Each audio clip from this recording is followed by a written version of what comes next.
Welcome back to Maha's Kitchen Secrets, where I like my food healthy, easy and quick. Today's recipe is all the above and more.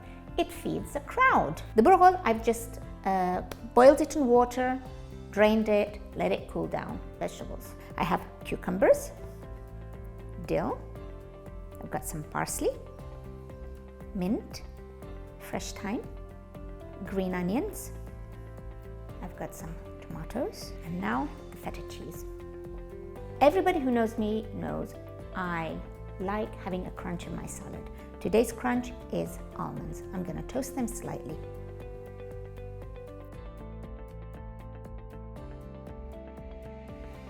Lemon juice, olive oil.